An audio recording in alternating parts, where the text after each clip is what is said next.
So by using the experimental result, we can train a classifier. Just like we trained by our parents.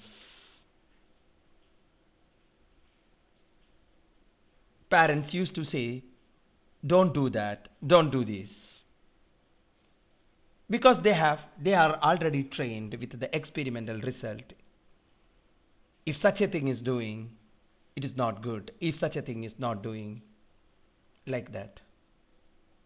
So experimental results are required in order to train the classifier. You go to PubChem, download any data set. That is data set already explained in the particular paper, bioassay paper. And you can see that in the last column, active and inactives are marked.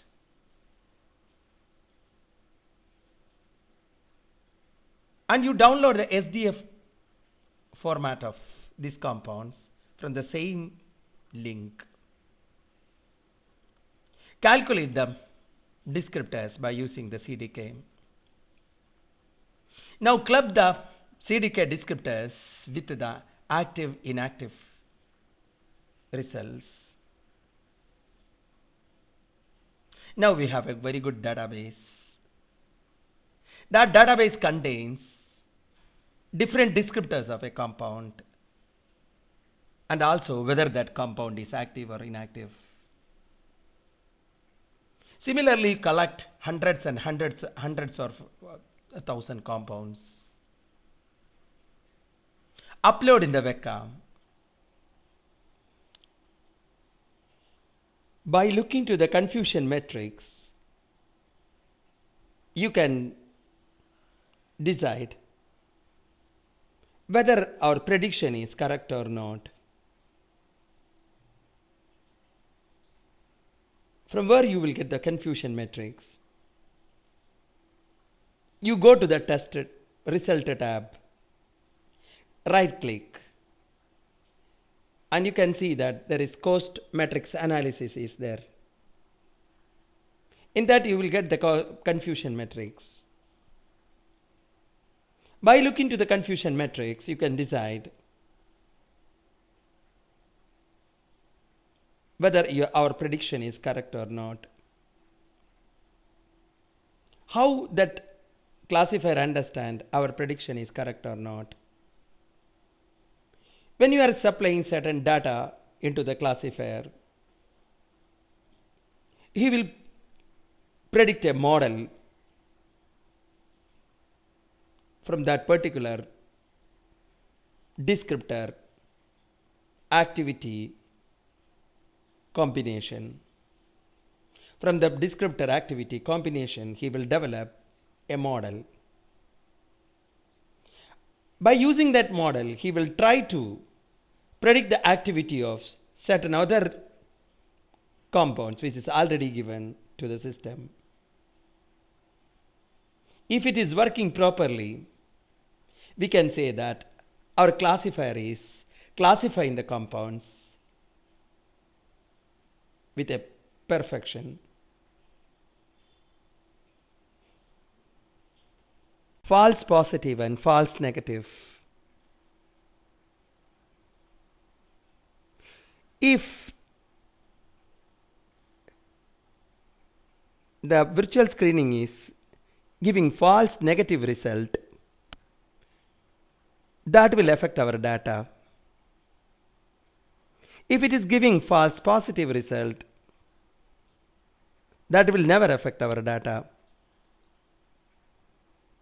For example, if a compound is not active, but the virtual screening classifier is saying that it is active, finally we will understand in vitro studies and in vivo studies, this will become inactive. But if our classifier is saying that a compound is inactive, but actually it is active, that will affect our further studies. That is why we want to decide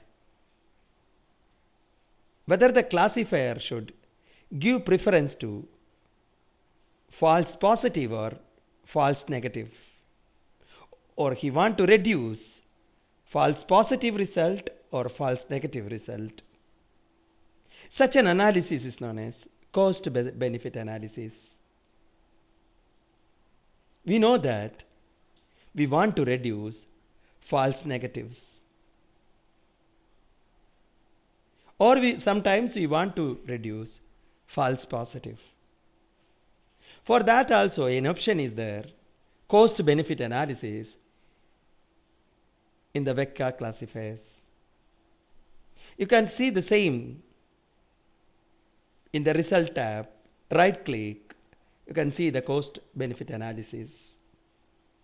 Before applying the cost benefit analysis, study the problem with a thorough understanding. Don't do it mechanically so that you will not understand it.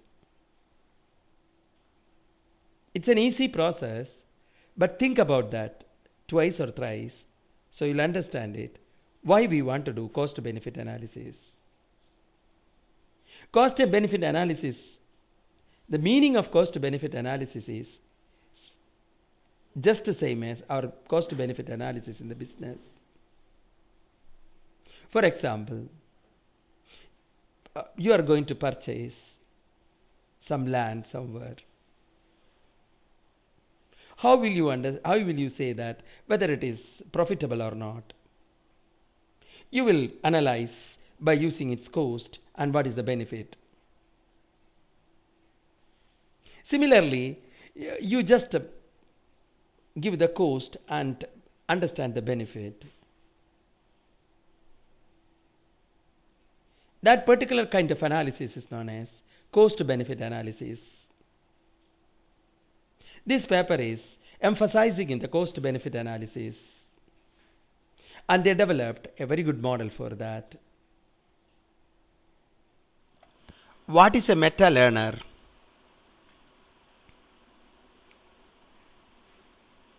We know that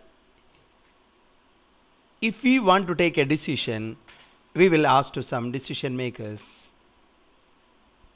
If one decision maker is not enough, we will go to several decision makers. In a parliament, several decision makers are sitting together and taking a perfect decision. In a committee, several decision makers are sitting together and taking a perfect decision. So meta learners are a group of decision makers or learners.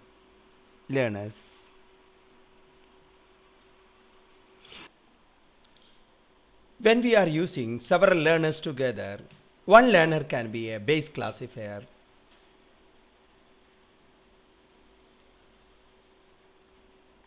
In our paper also, some base classifiers are explained.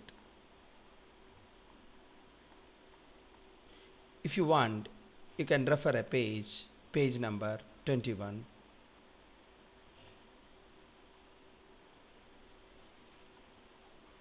Page number is 11.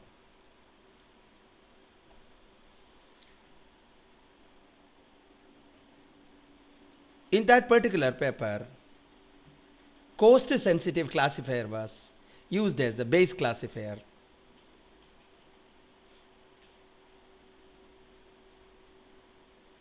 Which is a base classifier for SMO and random forest. That means it is a group of classifier where the cost sensitive classifier is the base classifier. And SMO and random forest are adding to that particular classifier in order to get a better result.